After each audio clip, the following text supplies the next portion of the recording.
we will begin momentarily. If anybody would like coffee and dessert, it is right on the back right side of the Arts and Letters Club. We will start in about 3 minutes.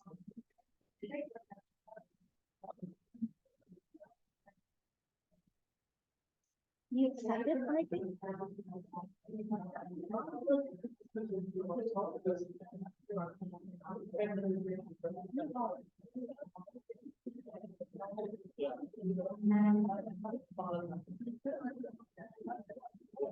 Have fun up here.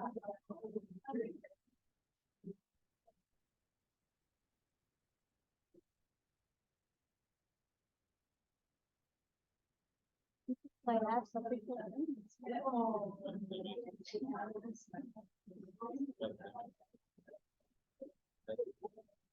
Go for it. Well, welcome everybody. It is 1:30 and thank you very much for thank you the Arts and Letters Club for a wonderful lunch. Yay! Thank you very much. So I'd like to introduce you to Martin Murphy, who is our guest speaker this afternoon. Martin's career has been a mix of oil painting, visual effects for film, and as a performer in musical theater. After studying editorial illustration at the Ontario College of Art, Martin performed across Canada in productions such as Cats, the Stratford Festival, and the Phantom of the Opera, while painting portrait commissions in his spare time. Once retired from the theater, Martin moved to California to work for Lucasfilms and Lucasfilms Industrial Light and Magic as a digital artist and supervisor, working on such films as Pirates of the Caribbean, Star Wars, and Jurassic World. Martin currently paints full-time out of British Columbia and Ontario. His oil and canvas subjects range from figures to still life and to his fascination with koi. Let us all welcome Martin Murphy.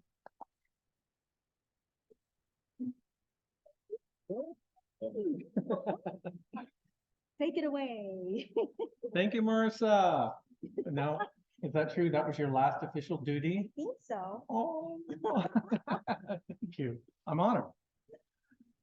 Hello, everyone. My name is Martin Murphy, and this is actually an honor for me to talk with you and walk you through my career. I'll walk you through the early portrait work, my couple of images from my old theater days, and the digital work I did on some film. And then I'm going to walk you through my painting process of how I create these images here. And then we're going to talk a little bit about AI, but I promise I won't debate and do all that stuff. We're all tired of hearing about that kind of stuff, but I will show you how I used it to create a logo, which is kind of fascinating, actually. So let's just, these are the three areas I'm going to talk about. And you can see the little Diane Carroll there from Sunset Boulevard. The painting that I'm going to show you how I worked on to create this painting here, and then the logo at the bottom. So these are some of the posters from the productions I did here in Toronto. When I was a mere 23 years old, I look back at these and I feel like I was just like a child. I was so innocent of the world, and all I wanted to do was perform and sing and dance. And it's amazing how as Homer Simpson would say, the weight of the world crushes your resolve over the years. But it was a wonderful time in my life, and these memories and some of the the things I've learned as a dancer literally feed into what I'm doing now, 40 years later. Just the anatomy and the drama and the posing of a figure and the dramatic lighting and the amount of work and detail into the costuming I fell in love with. So all of that sort of feeds into what I do now. All right, here we go. Here's my shame. Yes, I was in Cats many years ago. It gets a really bad. Don't applaud that. Don't applaud that. It gets a really bad rap now with that unfortunate film that came out, which has its actually wonderful points to it. It really was like well done when it comes to technically. They did change figures and cut the story up and change the whole thing around. That made it a lot more confusing. The stage play was much more straightforward and more of a spectacle. And it really was kind of wonderful back in the mid 80s when we did this. It was the first Canadian mega musical. No one had ever seen these multi-million-dollar productions before. And it was an absolute spectacle. And it was something to be, something that's always be close to my heart. It was my first big production. All the people that I worked with, we still keep in contact. There's even a few of them in my paintings that I'll show you. Like these dancers that I've known are still part of my life, still part of my art. It was an unbelievable experience. And if you look over to the right side there, that's one of the sets from Sunset Boulevard. Not too many people saw that production that was here with Diane Carroll and Rex Smith. It was a fantastic production visually. It wasn't the most successful Andrew Lloyd Webber production, but I just wanted to work on that set. And I'll show you why. Take a look at this. Boom. Like that set was insane. So as an artist, I saw the production and I auditioned for it and I got in it, but I just wanted to be on that set, to touch it, to feel like how they made it. And it was all molds, right? It weighed very little. In fact, this is the Norma Desmond mansion. It literally lifts. It never sits on the ground. It's a floating fly because it lifts up and another set comes in underneath it. And it's literally like you're watching a split screen. She's performing acting up top. Meanwhile, there's a party scene going underneath. It is, the ingenuity was astronomical. But it was all molded. So when you touch it, everything was like thin plastic to keep everything light. It was pretty remarkable. And when the production closed in Vancouver, they had to destroy the set. So they cut it up, they chopped it up, they destroyed it, and they threw it in the garbage. But there was an auction for some of the pieces for the cast members. So I know some cast members that have little chunks and pieces of the set, the couch and the pillows, and there's a bust of Diane Carroll at the bottom of the stairs there. So some people have those in their homes, which is really funny to see. But it was just brought a tear to my eye to know that that had to be destroyed at the end. Beautiful, beautiful set. And this is before the internet, before you could take photos of, nowadays you can see photos and video from productions now all over the internet. It was very difficult even just to find these two pictures online of this gorgeous, gorgeous set, which is unfortunate. So while I was in theater, I was also kept up with my artwork. So just to backtrack a little bit, I was in OCA studying editorial illustration, and I was also training as a dancer at the same time. So I'd be at OCA doing my homework, and I would literally pull my dance bag out of my locker, run over to what's it called? It's called Le Ballet Jazz, and it was at Gerard and Sherburne, right on the corner there. And I would take my dance classes at night, and then after that, I would run over and work as a busboy at this now gone restaurant called Abundance, and that was my life for the 3 years I was at OCA. I think I was like 112 pounds. I was so tall and thin, but I was loving life and I was eating up and I was feeling so creative, but I didn't quite know where to go. Do I want to be an artist? I fell in love with this performing thing. And in my 4th year at OCA, I got a job offer to perform in France for the summer. And I just literally, this is terrible to say, and don't anyone do this, but I literally opened up my locker, pulled out all my stuff, and walked out the door and flew to France and never looked back. My marks at OCA were okay. They were good, but this performing thing, once you get that bug, that's it. You're done. You're committed to this family of very close performers. You know, you have to dress with them, you know, all day long, in and out of your own clothes. You become very, very close companions. And it's you know, what's the song? There's no people like show people. Boy, is that ever true. These people are, like I said before, still in my life, you know, still good friends. And like I said, 40 years ago. So the girl in the middle here, her name is Marilyn Peters, and she and I did a show together called Brigadoon. And once again, don't tell anybody. This is just between us. But that's her costume. We wrapped it up from Brigadoon, snuck it home, photographed her the next afternoon for this painting. This is just for me, just for fun. And then snuck the costume back out. Like if they ever found out, we would have been fired from the production instantly. But yeah, you did not hear it. It was all a lie. But that was very fun. And then the other two on the other side were portrait commissions. The one on the far right of the 3 girls, that was an interesting thing. That was, I did a lot of portrait commissions back in the day, but I wasn't good enough at them that they were easy. To me, they were very difficult. And also, once you finish the painting, the client will come in and they'll make adjustments or changes or notes.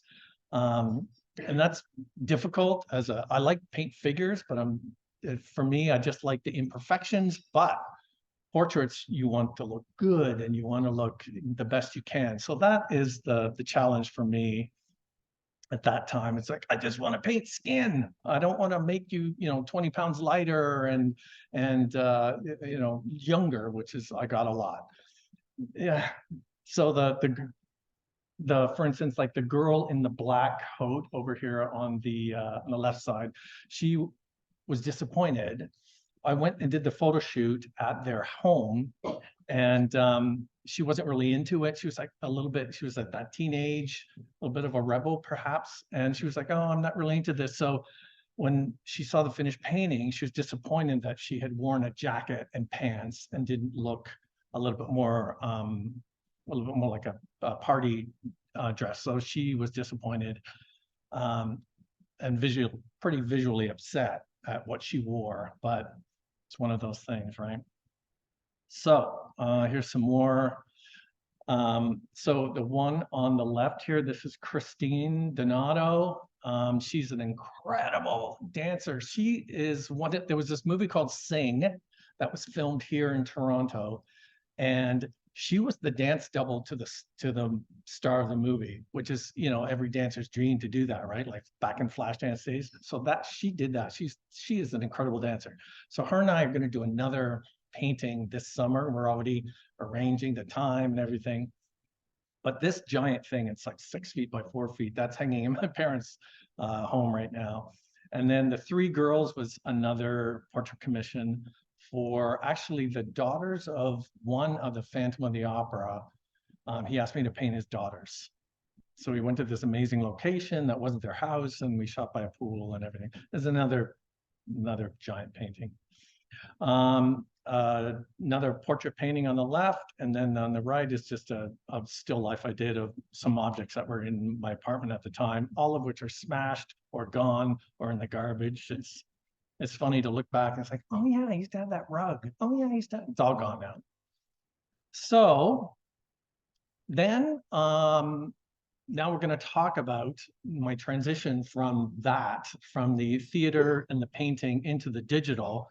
It's when like mid 1990s. Everybody got their own personal computers, which they were ridiculously expensive at the time. And it was, the birth of the internet and all that stuff. So I discovered in a production office I think it was for Joseph or something, Joseph and the Amazing Technicolor Dreamcoat. And somebody said, "Hey, Martin, have you seen these?" It was like Microsoft Paint on the computer. And I was like, "Oh my God, you can draw on a computer?" And people were like, "Yeah, it's really cool." And I instantly fell in love with that. And I bought a Mac and I started learning that while I was on tour. And they were very nice to actually take it was like the computer, the monitor, the monitors back in the day, these giant, heavy, huge things, and then a printer, and they would take it with me as we toured around from city to city. Very nice, but they were very nice about that, the production people. And I would learn the computer when I got home, and I had all these books, and I put them on my lap, and I'd start at chapter 1, and I would just start, okay, how do I select? All right, next. And I would just teach myself how to use a computer. So when it was time to retire from theater, when my body couldn't do it anymore, I think I was 37 or 38, I had this sort of background and I could start right away back into the art, but it was the digital stuff. But I was still doing some portraits at the same time. But it was a good transition. It wasn't too much of a shock. So this picture is myself in 1977 at the Unionville Festival.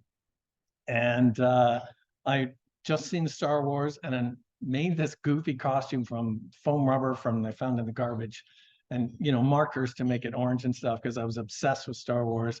And then skip ahead, and I was working for George Lucas, and here I am in the Lucas archives, which very few people, I was very lucky at the time to actually go in there and look at everything. And we couldn't touch anything, obviously, but it was just like 4 of us and a guide. And she took us through all these they were like just racks, and the stuff was just sitting there, and they're so old, some of it's rotting away. There were some old Yodas in there that were just complete garbage now, but they were fascinating to see. And some really cool original 1977 Star Wars stuff that was just absolutely incredible. So I thought that was interesting. When I was going through images for this talk, I would find these and go, "Oh my God, let's put these two together," and kind of interesting. On my website, I do have my demo reel of the stuff that I've done throughout my time at Lucas, at Industrial Light and Magic. But here I have my original demo reel to get the job. So this is just my digital work, my homemade movies. I made this little animated short with this bird. I had no idea what I was doing. I was just learning it all, like I said, with the books on my lap. But I wonder if this can play. Let's see if it plays. I took the music out. So it was like this, dramatic piano music or whatever, but I took it out. But you'll see some of my early want-to-be digital work. So at the time when I was making this, I was working in games. So I spent a couple of years working in games, and that introduced me to production work, pipelines, digital pipelines, stuff like that, how to get your work from a modeler to a texture artist to an animator, and then into the game. So that's the they call that the pipeline. So there's a silly little bird animation. Anyway. But I don't think I've shown this in about 20 years or something, but I did find it. And I was very lucky because they were looking for a lot of artists for this new movie that was coming up, and they weren't sure how they were going to create it. And they were like looking at portfolios. So I sent it down to, it's actually in San Diego, I think, where they were having the interviews, and it was for this film called Pirates of the Caribbean, the first one, Dead Man's Chest. And I remember I was so overwhelmed because these were the best of these digital artists from around the world that have worked on movies that we've all seen. Very intimidating. And it was just supposed to be a 6-month contract, and it ended up being 14 years. I drove my car down there with a pillow and my computer and my art books. And I thought, okay, 6 months, close up shop, my condo here. And I drove down and I never came back. I sold my condo over the phone after about 5 years. Yep, sell everything. And my furniture, everything gone. It was turning out to be a kind of a pain in the butt. And then I lived in San Francisco for 14 and a half years until it was just too much. Let's see, the way of life for a digital artist changed dramatically from when I started to when I finished. Everyone was doing visual effects. Our company, Industrial Light and Magic, split from our one office, our one location in San Francisco, to London, Vancouver, Singapore. So it started to get so big, and then the deadlines became smaller, and the pressure was starting to build, and everybody wanted things cheaper and faster, and it was becoming very difficult to work day after day after day, especially when I knew from when working there earlier that you could have a life and you could leave at 6 o'clock, and people had families and everything. It was becoming very difficult, very stressful. And I remember, yeah, I won't go into it, but it was very difficult. So I packed my bags and I moved to Vancouver because there was an Industrial Light and Magic office there. So it was nice to be able to move back to Canada. And it was funny, like when I got to Vancouver, it was the totem poles and the fresh, clean air and the orcas and everything. And I was just like, oh, I've forgotten, being down there, and it's so intense and everything's very complicated. And it was wonderful. And then I think one of the first things I did was get this tattoo of this orca on my arm as a symbol of a new beginning to be returning back to Canada. Okay, so here are some of the films that I worked on when I was there. Some fun, some torturous, some very successful, and some that you work your butt off for a year and it flops and it's forgotten in 3 weeks. It was very difficult sometimes because you put your best work in, and then people are like, oh, I hated that movie. And you're like, oh, if they only knew. You've missed birthdays, you've missed weddings, and you have to work weekends and long weekends. It's a tough industry. And I salute any of the folks that are in there now when it is really, really, really bad. Yeah, I wish them luck. I really do. So I'm just, once again, a lot of my favorite stuff, I shouldn't say favorite, a lot of my the bigger productions are on my website, but here are some smaller things that I thought I'd include that perhaps aren't on my website that I enjoy doing. So of course it's my first production, the Pirates of the Caribbean Curse of the Black Pearl. And then back then I was a modeler. So I was modeling these digital characters and these monsters and creatures and stuff. And it was all these layers of skin that had to be curled and peeled back, and all the scraggly hair. It was fascinating. Lemony Snicket, it was this baby. A lot of times the baby is digital, it's fake. So I was the one that had to model the baby and all her facial expressions when she's biting and hanging and dropping from things. And it's pretty incredible. You can't tell at all that sometimes it's a digital human. This is from the movie Rango. Sort of one of those movies that not a lot of people have seen, but it did win the Oscar for best animated film for that year. And I made a bunch of stuff for that film, but I really loved creating these walking cactuses, and there's hundreds of them in there. And I think I only made five different ones, and then they duplicate them and then they alter them slightly. But they all have faces on them, and they all turn towards the camera, and they creak and crack, and their roots come out and their feet walk. It's very cool. I just love doing that. So this is from one of those films that you work your butt off and it flops, or nobody sees it, or they've seen it and they don't like it. It's Cowboys and Aliens, and it's with like Harrison Ford. I see it. Yeah, it's with Harrison Ford and Daniel Craig, like two big stars, but it's a very bizarre film. And there are aliens and there are cowboys and they do interact. It's very weird. But one of the things that I had to build and design were these two little hands that lived inside the chest of this alien. And it's really cool. It opens up and then these two little finger things come out and they try to grab these people in the film. So it's very, very odd, but a very cool thing to build and design. So here they are here. But the funny thing is the rigging, the things that the animators used to actually make the joints broke. And so you can see that the knuckles are kind of gnarly and the fingers don't quite line up, but the director loved it. And he was like, hey, that looks pretty good. Let's just keep it. So it's busted and the fingers are all gnarly. They look much more, I guess, prettier, but they look kind of cool. So they left it in. So I thought that was kind of neat. I also, people knew that I was a painter. So on this film, they said, hey, do you want to paint some backgrounds? And I was like, sure. So I painted this background here, this cloudy, depressing. The whole movie is supposed to be comically depressing, right? So this depressing sky. And the cool thing is that's Meryl Streep sitting on the ground there. It's very cool. And then this boat ride to this cavern. And I painted these mountains and stuff. I wasn't crazy about them because the compositor kind of tweaked them a little bit too much for my liking, but it is what it is.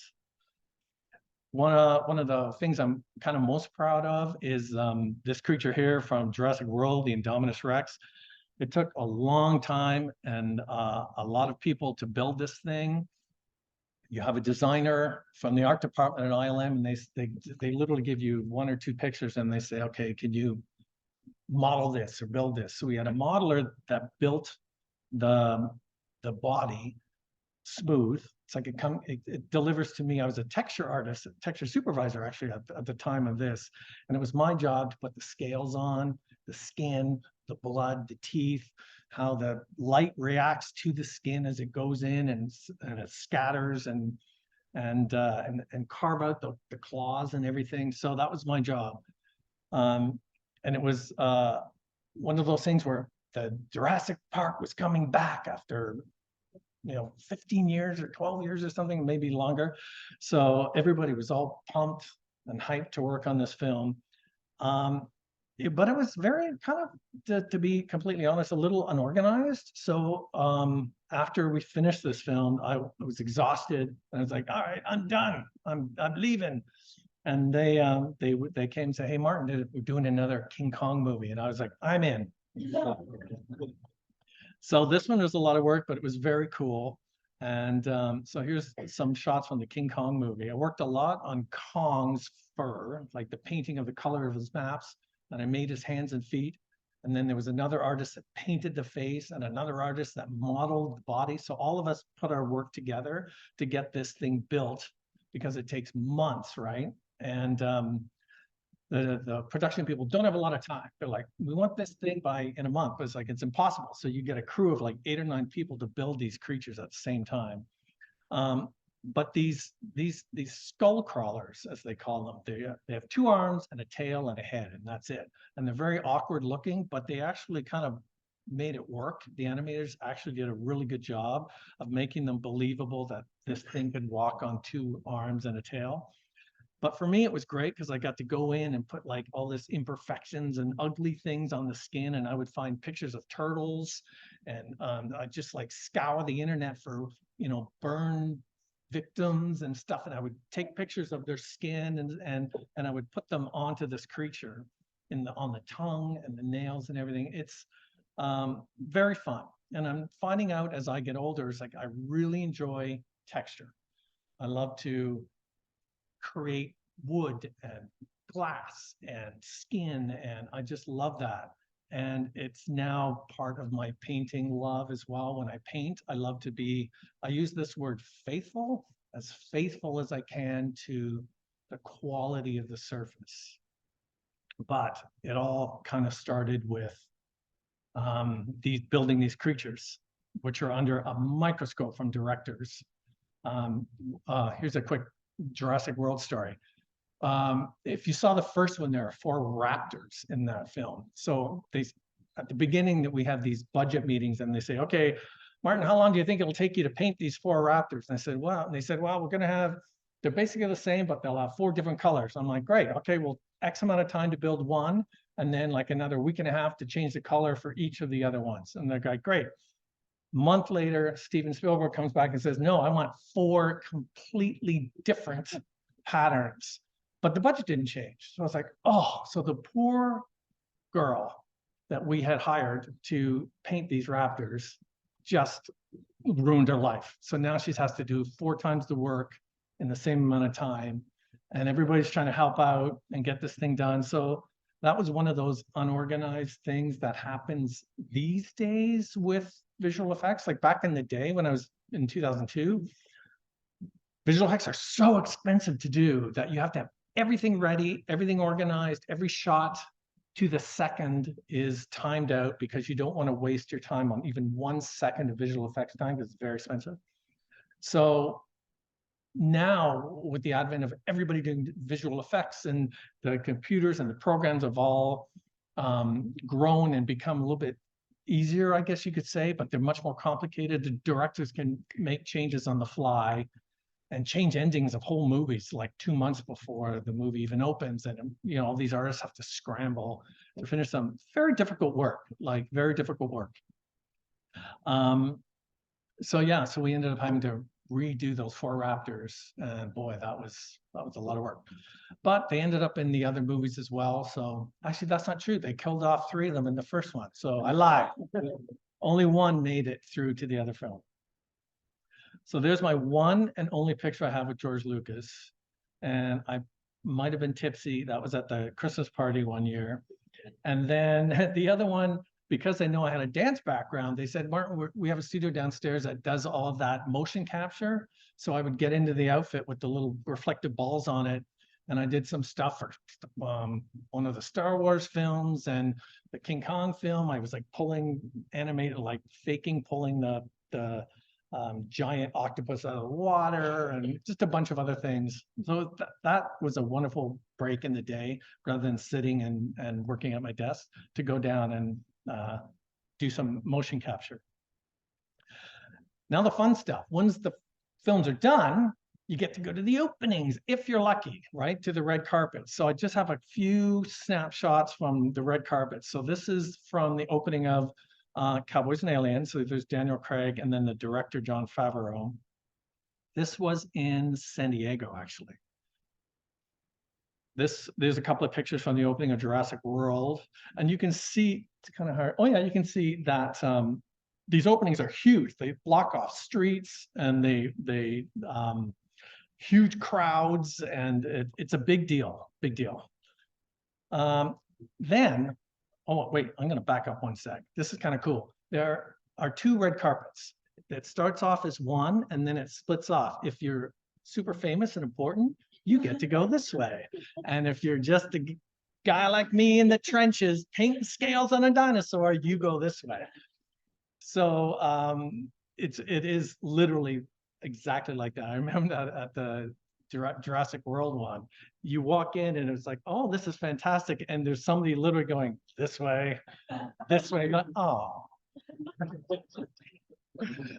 it's pretty funny. But once all that is done, then you get to go into the theater and they screen the film for the first time with everybody that's ever worked on it. I'm not sure if I was allowed to take this picture. It's not even clear. It's kind of blurry, but I did go up and take a shot of what it's like in there. The people are in their ball gowns and there's celebrities and everybody, they're all like elbow to elbow. It's kind of cool. This was the couple of pictures of a couple of these digital awards. One was the Visual Effects Society. We won, the 4 of us won an award for the street in Rango, which is this Western town.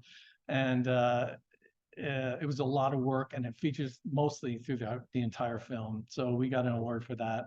And then the other one was we were working on, judging by my shirt, I'm going to say the Avengers.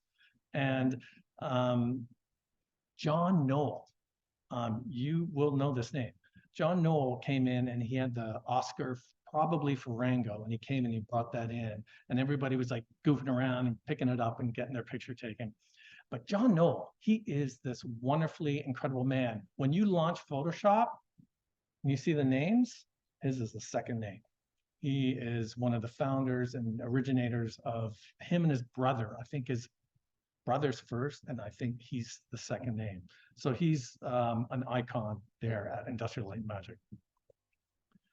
All right, so then, like I said, when I had enough of all that and I came back and I went, and I got my arm stamped, I said, I need to go back to my traditional work. I brought in from my mind, I'm like, okay, I like the drama from the theater and the technicality of the digital world where you have to, we're placing individual eyelashes on these actors to make digital doubles so you can't tell. Bringing that and bringing this into my artwork. So this is just an image of here in Markham, my mom's antiques. I wanted to paint this giant still life. And this is some of her antiques in her house because she used to be an antique dealer. So growing up, I was surrounded by incredible art and antiques my whole life, which is why I'm sort of drawn to that sort of very heavily traditional sort of lighting and coloring and stuff like that. But this, I didn't change anything. It was the sunlight from her skylight just moving around just enough that it hit the front of this giant wooden clock. And it changed the color of the background and it just changed the whole mood. So I thought, oh, I'll just include that as kind of a cool image there. So I'm going to show you how I created this painting of my friend Lisa. Most of these, I'd say a lot of these people in my current paintings are my friends. There's a few people, models that I hired, but usually I will hire and pay my friends to model for me for this painting. So we're going to talk about the photo shoot, how I use the computer to fix and answer any problems I have from the photo shoot. If I need a background change, if I need to swap in something from blue to red, if I need to do any of those problem solving things, I'll do them on the computer first. So when it's time to do the painting, I just sit back and I have fun and I do the painting, and it's just about creating the paint, and I'm not solving the problems and wiping things off. I know exactly what I'm going to do, kind of like when I was talking about in the film. Get all your problems solved first, get everything. So when it comes to production, you're just getting the work done. So here is the photo session. So this was in my parents' garage on their floor. So I took all my mom's carpets from her house. I laid them out, and I've been collecting fabric from Value Village and Salvation Army, and anything I find interesting for like $5, $2, $6. So I have a huge collection of different kind of pattern fabrics. And once again, my friend Lisa. And so I wrapped her up, put her on, got a ladder, and I stood up and I started taking the pictures. And then I did the close-ups. I would sort of step on top of her and just go click, click, click, click, click, click, click. And I would take hundreds of photos of close-ups and any information that I need or I think that I might need while I do the painting. The more information for me on these for the reference shoots, the better, because then I can edit out what I don't need if I need it less detail. But if I don't have it, it's difficult for me anyway to create it and fake it. I really want to be as faithful, there's that word again, as faithful to the surface as I possibly can. So let's see if this one plays. This is just a fast motion how I start. So this one, usually I cover my whole canvas and just kill that white, right? But for this one, I didn't. I drew it out with pencil on a grid first, and then I went and I used the red, the most common color in this painting anyway. And you can see my dad popped in there for a second. How's it going? But there I am in the basement of my parents' place, putting this thing together. So here is me just covering the white, blocking out color, no details, obviously, just doing as a rough color match and proportion, which is one of my nemesis, is to getting proportion, because what I think looks good is never right. So I'm constantly comparing and contrasting with the proportion of the reference photo and the painting. So here's what I do. I've got this amazing little program on my phone called Pic Collage, and it's this $3 app. And what I do is I take a picture on my phone of my work in progress, and I bring it in and I put it side by side. And sometimes I flip that upside down. And when I finish painting for the day, I lie in bed and I just look and I'm like, all right, that's got to fix. That's too bright. Face is too flat. Not enough information in the darks.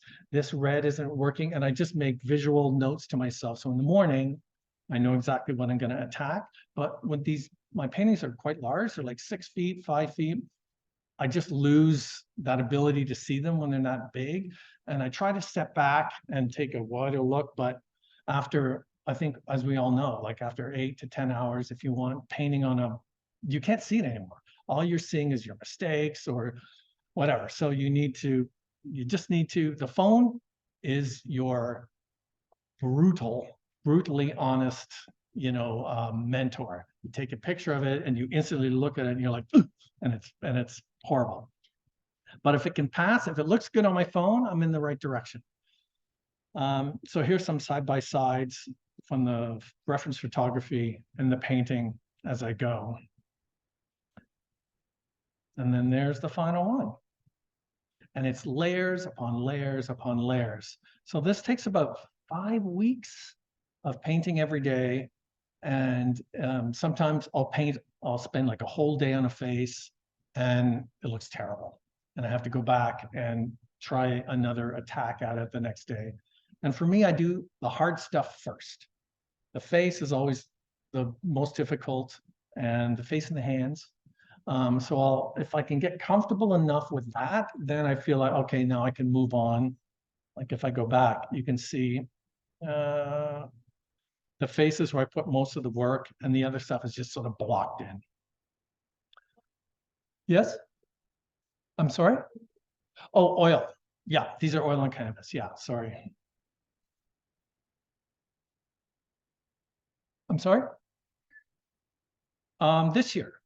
So finished this just weeks before the artist project, and because I needed like a big showpiece or whatever. So I painted that this year. It's 6x4, 72 by 40. Yeah. And then once again, I added the teapot and teacup afterwards. Literally took a picture on my phone, blink, and I put it in there. I almost put a cat in, but and now we're getting ridiculous, so it didn't happen. So here's another sort of example of how I use the computers. My friend Jen, and this was when I was living in California. So you can see the 2 hands at the bottom. You can see that I borrowed them from the original one and then tried them with this face. And then I took one of the hands and I tried it with this face. And then I took another hand and tried it with that face with a different hand. I sort of like seeing how I can work with composition, solve any problems I have first before I get into the actual mucking around with the paint. Same with this one too. This is my friend Ashwin. He's another visual effects artist. And it's like, hey, this is during COVID. And I said, Ashwin, I need somebody to paint. What are you doing? He's like, oh, we just had a baby. When the baby can sleep through the night, I'll come to your place. And I said, I'll wear a mask. It was before vaccines, all that stuff.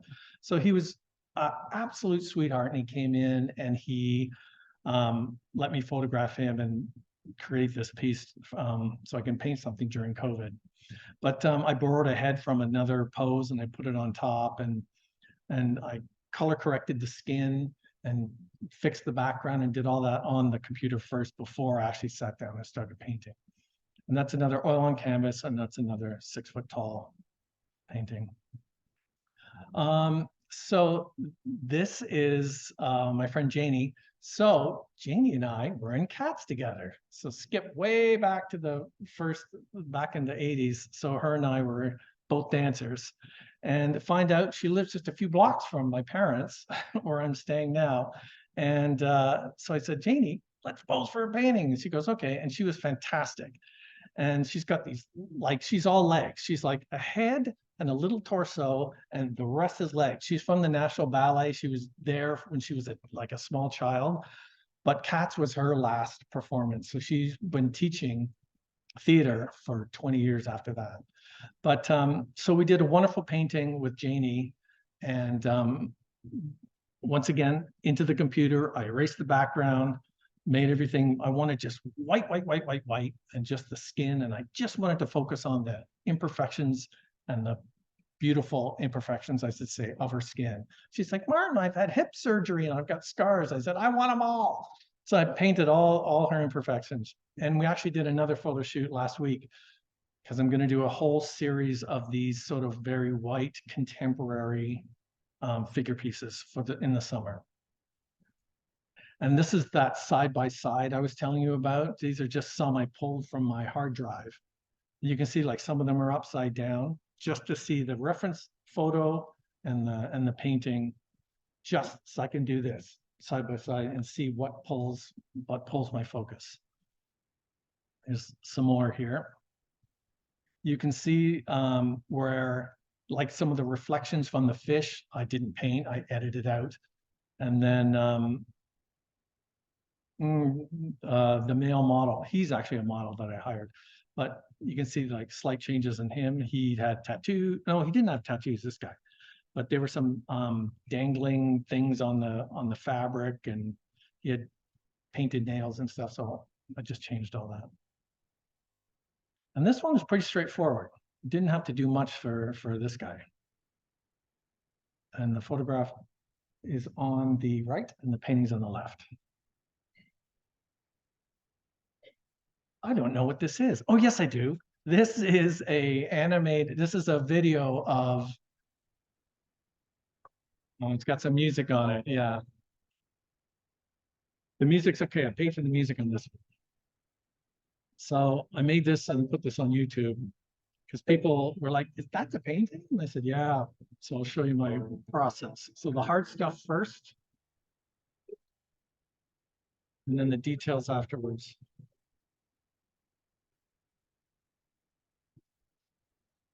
Yes. Yeah. Very thin. Yep. Yes.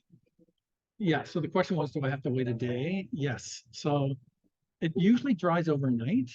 It's that thin that I can work on it the next day, but I kind of don't let it. And one of the most amazing techniques or tricks, and I learned this online that I had no idea about, is oiling my canvas for the second round. That was an absolute game changer, because I would try and pick up where I left off the next day, and I would get this dry brush effect that I didn't want. I wanted to make it look like it was all painted in the same session, even though it's like 5 weeks of work. But if you oil up, either she had a spray and she would spray it on and then just wipe it down. But that instantly your brushes and your brushwork blends right in it, and it's like you did it on the same day. That was life-changing. And I have like a painting that's in my closet in Vancouver that I'm going to get back now that I know that I can fix it, because it just looks like it tortured, because I was trying to do dry brush and it didn't work. And then just 2 pictures of me painting in Vancouver. I sacrificed my dining room or my dining area. You know, these modern condos, right? They're only 600 square feet. So I had to sacrifice where I eat. So now let's talk about AI. Okay, I'm not going to debate, because everybody's sick of talking about AI.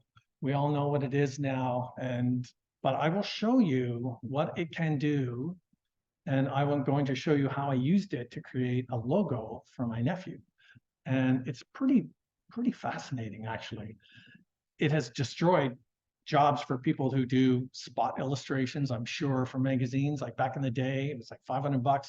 Maclean's magazine, they want one, quick illustration for a story. But this, I typed in, for this illustration here, I typed into Midjourney AI, 2 letters, and in 20 seconds, they got this. 20 seconds. It's like crazy. And it makes, if you've never used these AI generative programs before, they give you 4 options and then you select one and you can build off of that. And then you select another one and then you build off of that. I'll show you coming up how that works, but you have to give it to it. It's pretty incredible. It has a lot of moral implications because it's actually stealing and learning from existing art and photography. So I think there's still pending lawsuits and lots of things like that going on now, morally. But in the meantime, it's unbelievable. It really is incredible. They're not high resolution. You can't just create one and then print out a giant poster of it. It has very limited resolution now, so you have to use other software to up-res what you create so you can print them out. And there are some pretty amazing up-resers up there. But for 6 seconds or 20 seconds, I think that is outstanding from 2 letters, AI. So I thought, okay, I paint a lot of fish. What happens if I type in group of koi swirling around, whatever. I think it was like 4 words or something. So I got this, but the program can only give you what it has already learned, right? Has already been taught, what it's already stolen, in fact, right? So mostly it's illustrative stuff. I couldn't get any hardcore realistic koi. It all had this sort of illustrative feel to it. They were beautiful, but I wanted like something a little bit more photographic, but I couldn't actually get one. So I told you I'm going to do a lot of these white paintings coming up for the summer. So I thought I'd just type in, antique white chair in a white room. Boom, this is what I got. These rooms don't exist. This furniture doesn't exist, but the lighting and the reflections are remarkable, absolutely remarkable. There's some weird things that happen that I'll show. No, I don't have those here. It does do some weird things, but once again, it is pretty remarkable what it can do. Then I thought, what about a relief? What about if I put medallion, flowers, bas relief? Let me see what you got. And it gave me these, like, beautiful, incredibly. It would have taken a long time to concept these out and to design them. And these were done in seconds. So then I thought, okay, let's do some faces. And I said, I wanted a man with 4 eyes. Let's see what it gave me. So it gave me a man on the right, and then the other eye is on one side and the third eye. So technically it's correct. It is 4 eyes, but it gave me 3 heads. But it was still a fascinating, interesting illustration that probably would have taken weeks to do. And the man on the left here, I think I said, hands close to his face, close up of a man's face, close to his face. I said like brown skin, photographic detail. So it does really good faces because there's millions of photographs of faces on the internet that these programs mine, right? So check this out. Boom. Like the detail is crazy.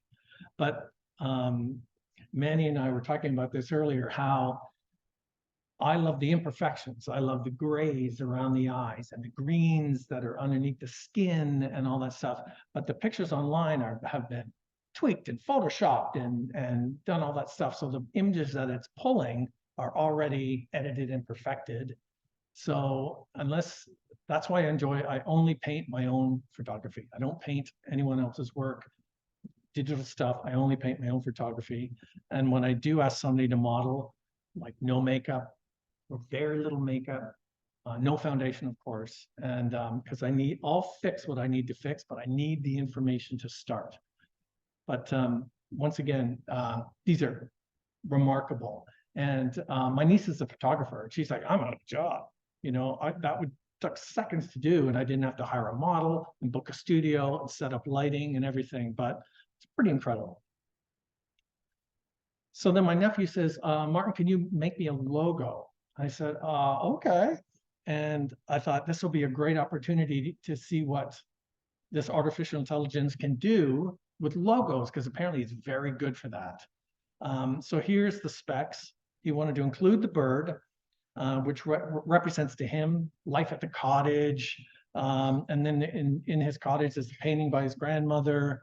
And but he likes the steampunk design. And I'm like, okay, what, blue heron, steampunk? And then, but it's got to be readable, you know, for a Instagram icon. So I'm like, okay, let's see what I can get from AI. So I started plugging in logo, blue heron, circular, vector artwork, and I think that's it. And then I started playing, but then I got kind of sidetracked because it made beautiful illustrations. But then I thought, let's add the steampunk, and then let's change this to a sculpture. Let's see what kind of sculpture AI can do. And it looks photographic, like the ones on the right are pretty incredible. Like, look at this. This is insane. From these mechanical blue herons. I would love to have either of those sculptures in my house, but they don't exist, and I just can't believe how well it does that. Here's some more here. And none of this exists. These are usable, you know, these are unique, one of a kind things. So it's pretty incredible. So here's what this is the first time I'm giving the client, my nephew, looks at what I'm doing. I say, okay, here's a mechanical bird, a little bit of steampunk. What do you think? Is there anything on these 1 to 5 options that you think are interesting? And he's like, I want more simple. I like the idea of the mechanics, but it's got to be more simple. I went, okay, he doesn't like this heavily illustrated look. Let's go back to the drawing board. So I did one in the top left. You can see where I started with the one simple bird, and I selected one to do more variations, and then selected the bottom right and did another variation. And then each variation, the illustration got more simple and more simple and more simple. So now it's down to this very simple sort of vectory, logo-y looking piece. So I thought, okay, this is in the right direction. So then I put that aside and I started to do my own sketches. And I said, okay, I kind of like the head. So let's keep the head, but let's change the body. Let's play with some wings. And I thought, okay, and this is just me and on my iPad or whatever, just scribbling. But the AI gave me enough inspiration and troubleshooting that I feel like I've done all that. Now I've got the information in my hand. I know what the client wants. I've finished with all my exploration. I can now get down to remembering what was cool in those and incorporate it and simplify it way down. So I thought, okay, this scribble on the right here. That's kind of a good start for a logo. So I did a couple of versions of it and then brought it into this amazing, inexpensive program for my laptop called Infinity Designer, and just drew it out in a vector tool. And then I gave the client these 5 options, and I said, okay, there's a standing, there was a wacky one in the top right-hand corner, that was an option. And then I cut off the bottom and put some water on. I said, maybe big, maybe that shows too much logo. So this is the one he chose, boom. So it went from all those crazy, these things, right? All the way filtered down, all the way down to the finished logo. It still has some mechanics in it. I figured it's almost like the bird lifts his wings up and it's secretly designed or engineered, if you will. So he really liked that idea. And then the sort of, it's hard to see on the screen, but it has a gradient, just like a light blue to a turquoise gradient that I saw in these guys. Where are they? And one of these had that. I was like, ooh. So that was the inspiration for that. So I took that gradient idea and brought it in, and he really liked it. So that's the one he's using. So there you go. That was using AI, not to actually present anything, but using it as a tool, inspiration, to fill your brain with ideas and then get rid of it and then do your own kind of artwork. So that's it. That's my sort of story.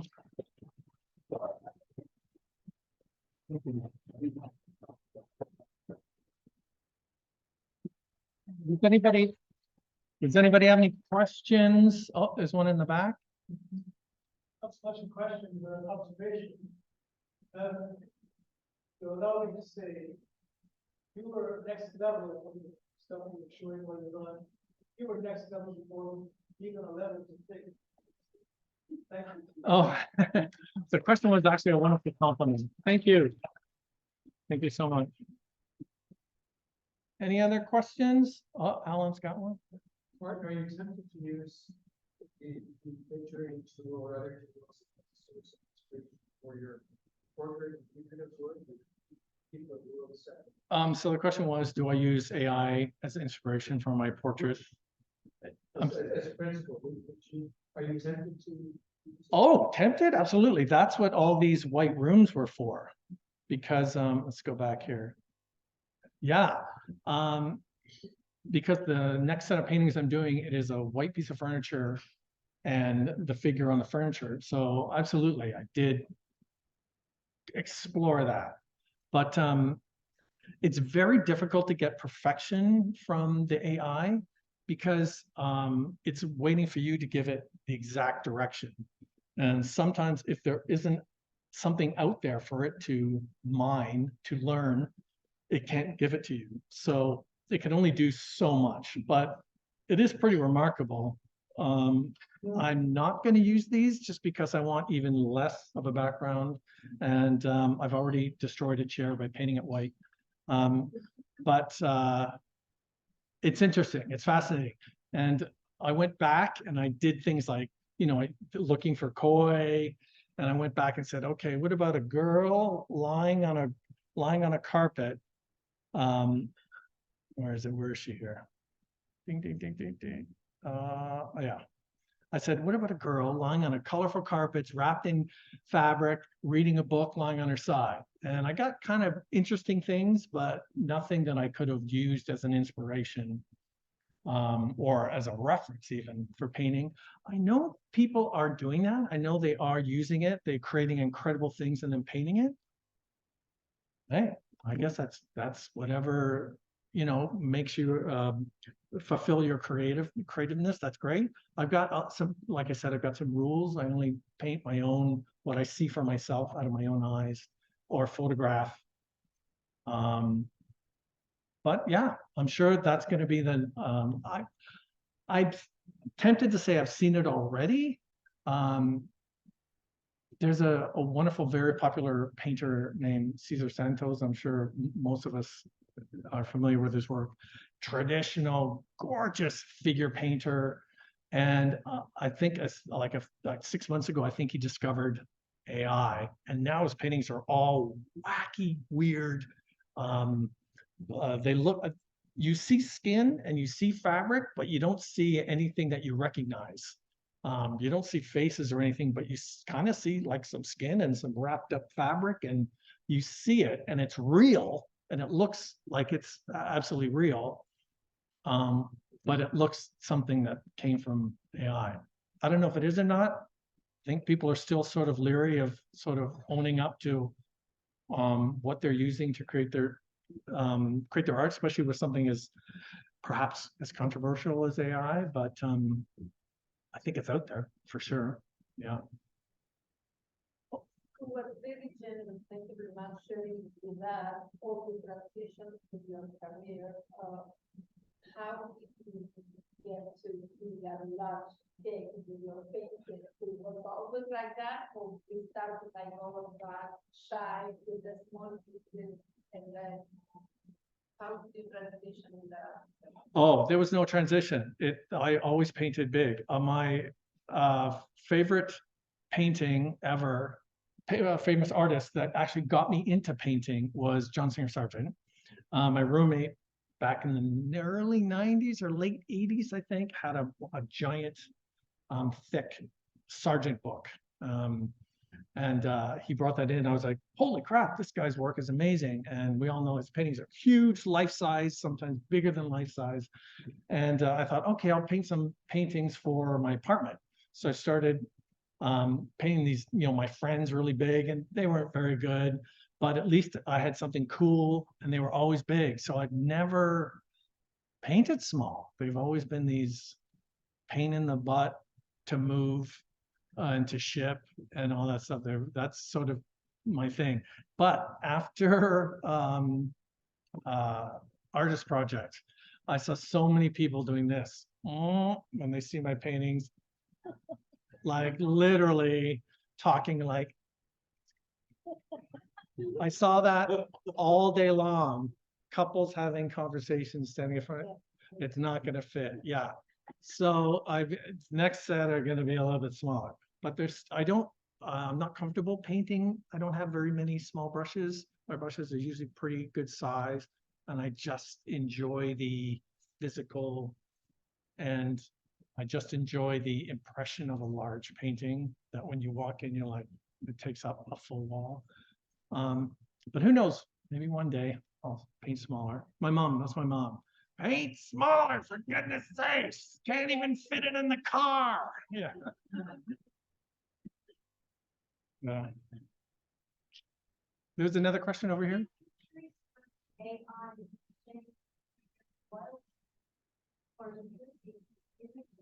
No, nothing.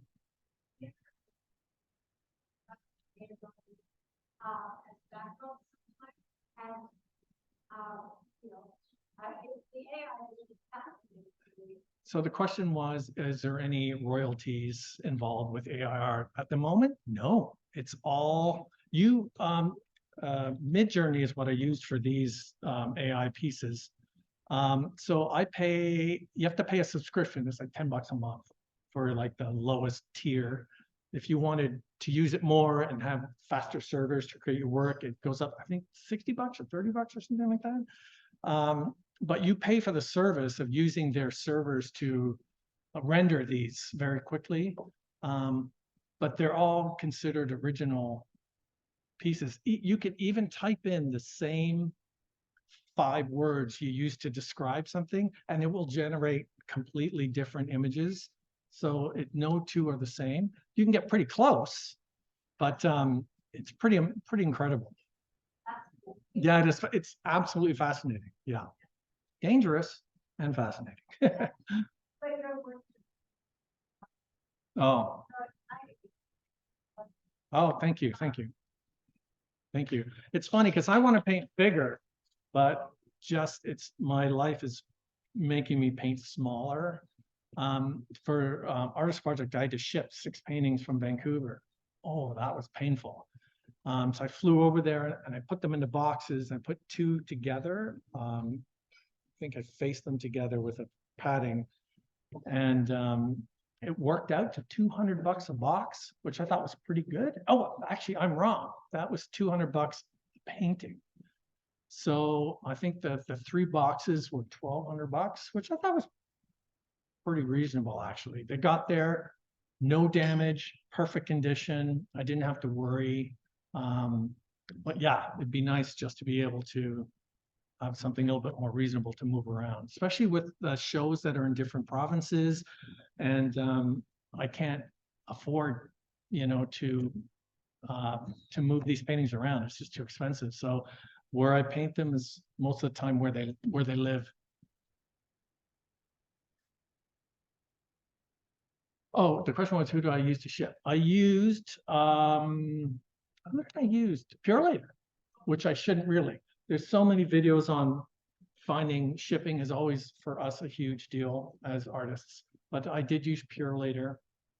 But I think there's other ones that use whatever's the cheapest. I think one is called iShip, and they use everybody, and they look at your package and they decide at that time how fast you want it, and then they choose the most or the least expensive option.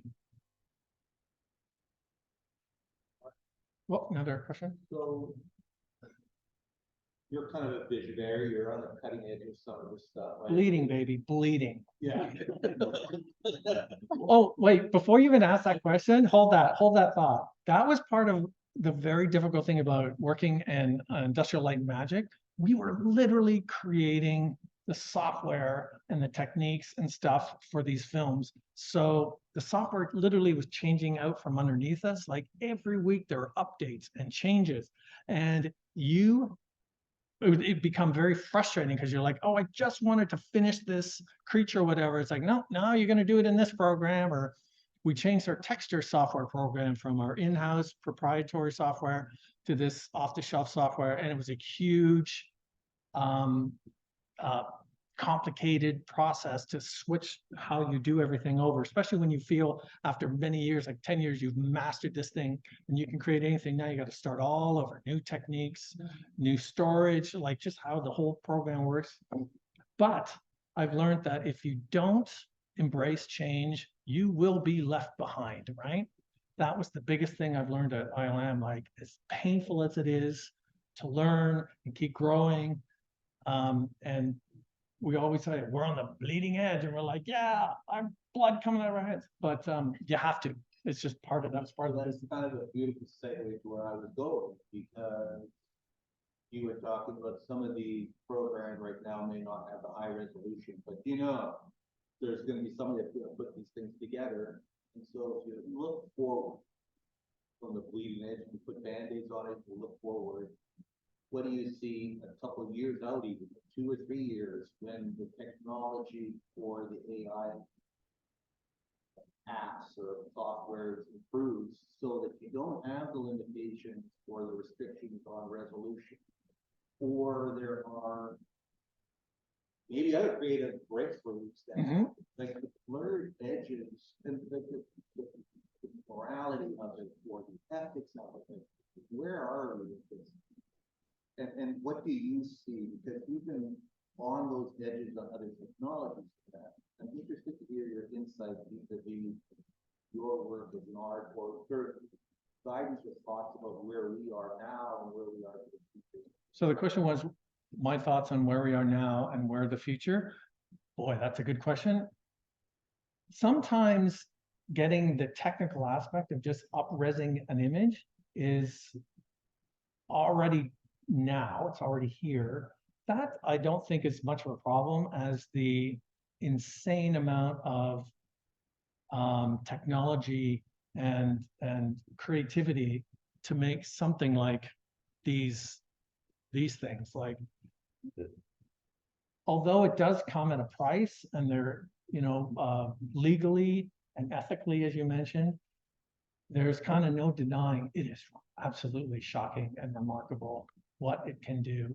The up-resing, I don't think is as big of a problem. There was at when I was in Vancouver doing my taxes, I went to Art Vancouver, and there was a booth there that everybody scans and does print of their artwork, and they put them side by side, and they the quality is remarkable. It's side by side, it's perfection. Now they can add the relief. So there were two paintings on the wall, and I couldn't tell them apart. And the guy says, yeah, what we do is they do a scanning process where they scan the actual surface as well. So you can get the physical texture of the paint. And I was like, wow, here we are. We're here already, And yeah, it was just a mind. Go ahead, sorry. Go.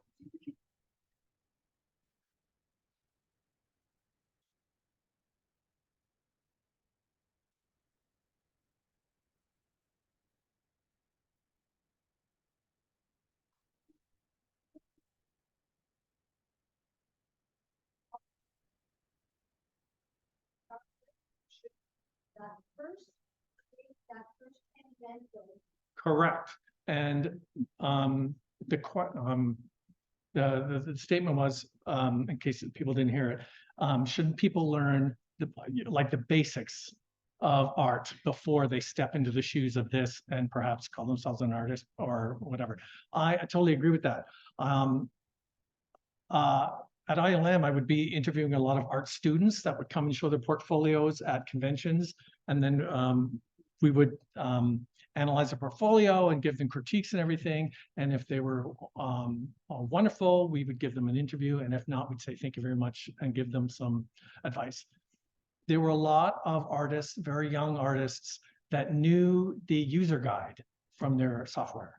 And sometimes they figured, oh, I can create, beautiful lighting and stuff. But the basics of dynamics and gesture and storytelling and emotion was not there. So it's that kind of stuff, I think, that perhaps can make you a wonderful artist or an artist, and not just someone who uses the software. So absolutely, I agree with you that, because to create these images that we see here require nothing except 5 words that anyone anywhere can type in and create these images. That's part of the debate that's online. It's like, the 5 words that they use to create these are called prompts. And somebody's like, there's no such job as a prompt writer, and stuff like that. So people artists are definitely, absolutely pushing back against this, because it is frightening, right? Because you can create something from nothing, and it's actually quite striking. Where's that? My favorite one here. Like, that is ridiculous. That is crazy. But you're right. That's that ethical issue, debate going on about it.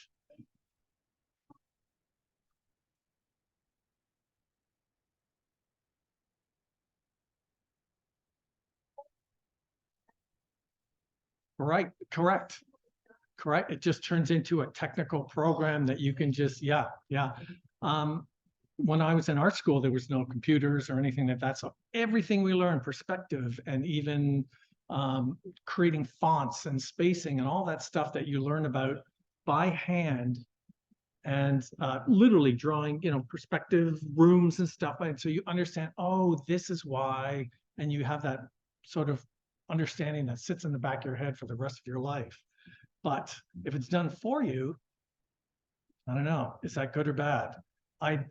This is very awful to say, but you can see it. You can see it in some pieces that you're like, something's missing, and I kind of know what's missing. You're missing that traditional, perhaps, understanding of the basics. And that sounds probably snooty, and but you can see it. I think you can see it in people's art. So yeah, I agree with you. Yeah. Question. Those images you have there, are they actually ones we have net, or are they ventilation or various Syntheses. So what AI does is it scans, it scans, mines, learns, I think that it's called teaching, and it scours the internet for all these pictures, and the computer learns the shape, the size.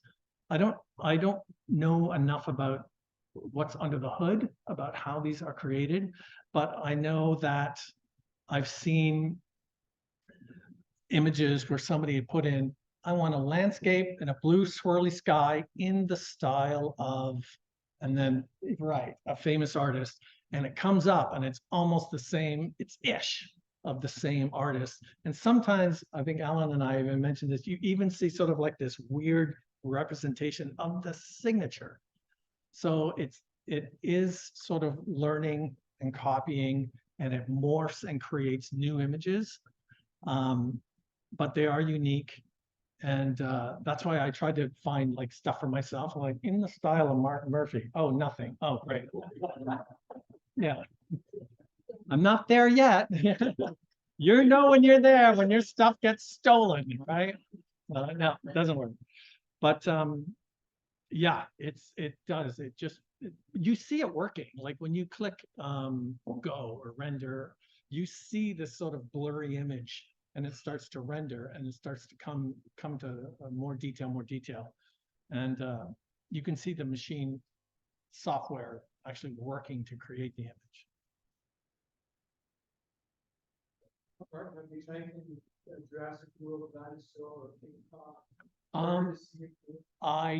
Well, I did type in Jurassic World. I think I typed in Indominus Rex or something, and it just gave me a random wacky looking dinosaur. It wasn't that specific. Yeah. Oh yeah. I'm at night in my bed, right, with my iPad. I'm like, okay, let's go in, and I'm trying to do all my homework, right?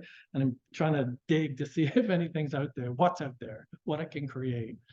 At some point, I've always wanted to do this picture of a mermaid, but I wanted like on the rocks, washed up, and the tail sort of through the rocks into the water, something kind of dramatic or whatever.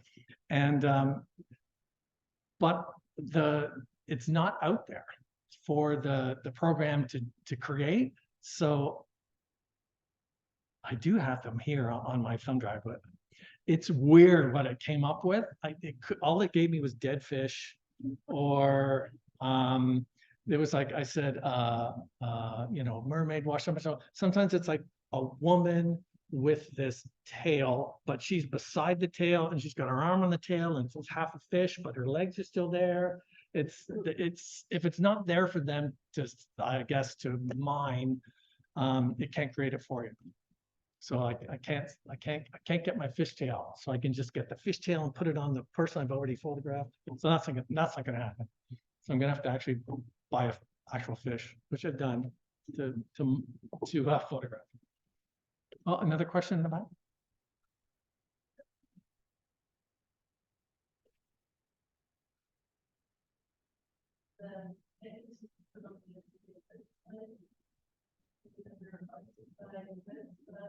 Yeah.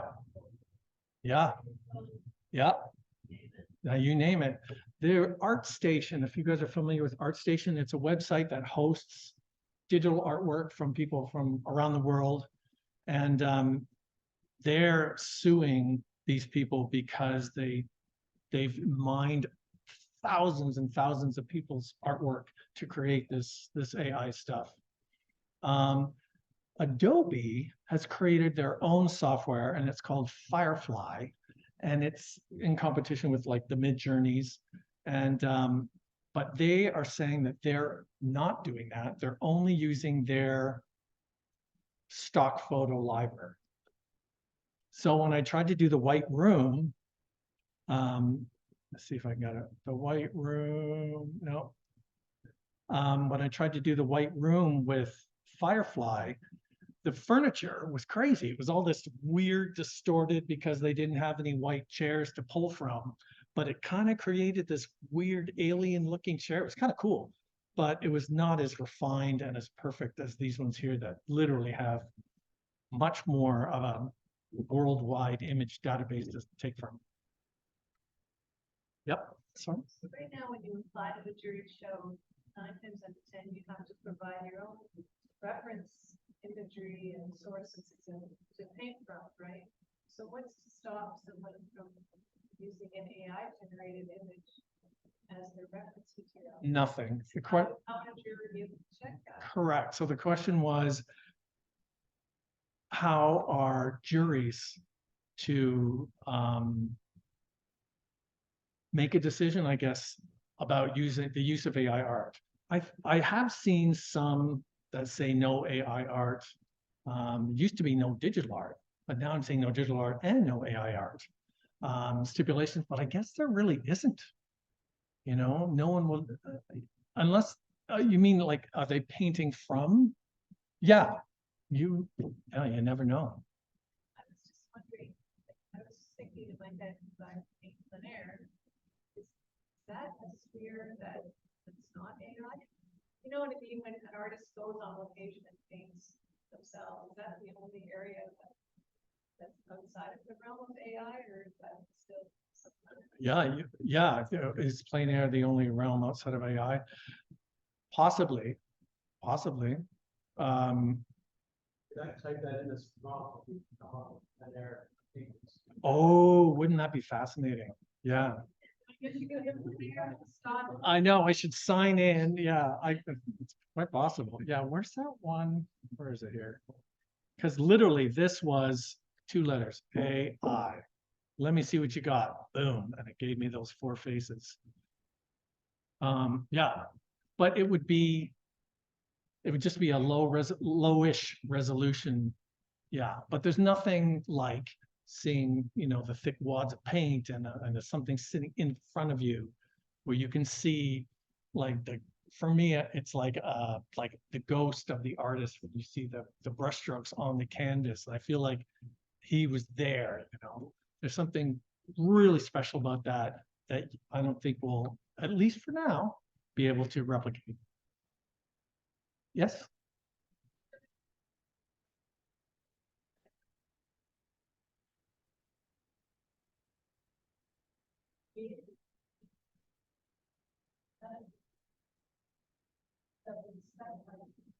Oh,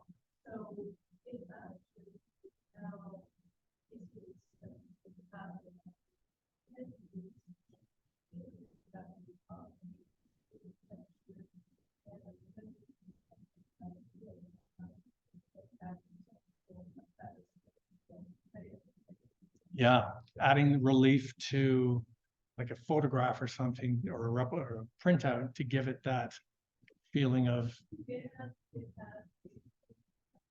wow.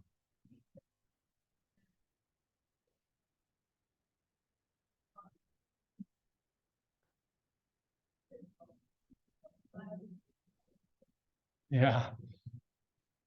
Yeah, it's one of those things where, like when digital effects came into movies and everybody's complaining, it's all on computer, everything's computer nowadays. It's the same sort of feeling. Like the future is coming far fast in our face, and us traditional painters are, I think, still lucky because it's a physical thing. We can say it was done from the soul, from the heart, and I don't think there's anything like it. It's like a voice, right? It's this unique, one of a kind, earnest, raw kind of talent that you can't get from a digital voice that you know, Siri or, you know, a TikTok voice or anything like that. It's just something, it's just that much unique. All right. Thank you so much.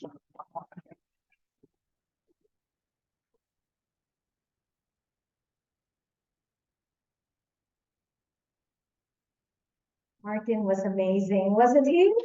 Yeah. Thank you so much. You're so welcome. Thank you so much, Martin, for providing us with a wonderful presentation for the AGM.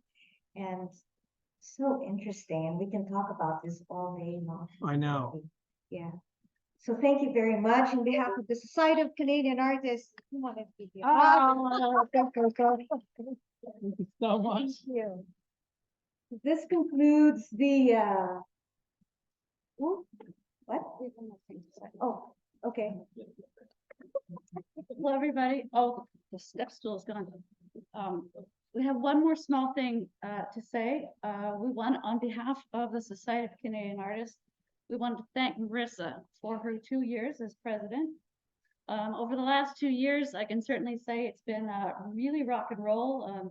I rolled in when nobody saw each other, nobody, you know, we're all on Zoom, and Marissa has been you know, a real anchor and a rock in the last 2 years, and always keeping the team focused and on the art and on the people. And no matter what was coming through, was always, you know, think of the artists and think of the art, and we're going to find a way through it, and we really have. And her spirit and determination has been a real personal pleasure to work with. And I just want to say on behalf of us, thank you very much, Marissa, for these last 2 years.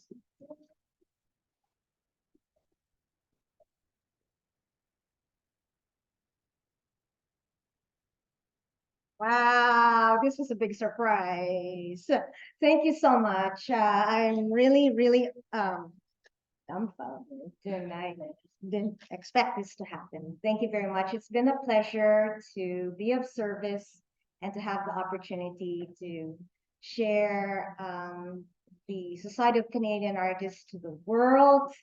And I hope that it continues to grow and change into wonderful opportunities for artists in Canada. Thank you very much.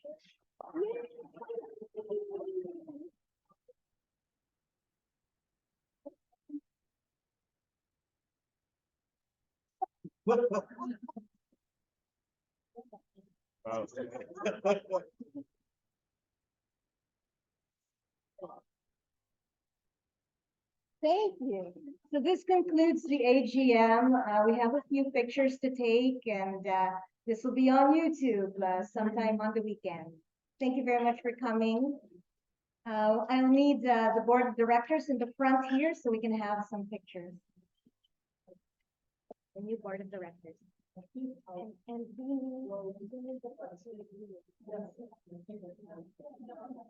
oh, okay. Thank you, everybody. Yeah. Let's have a picture.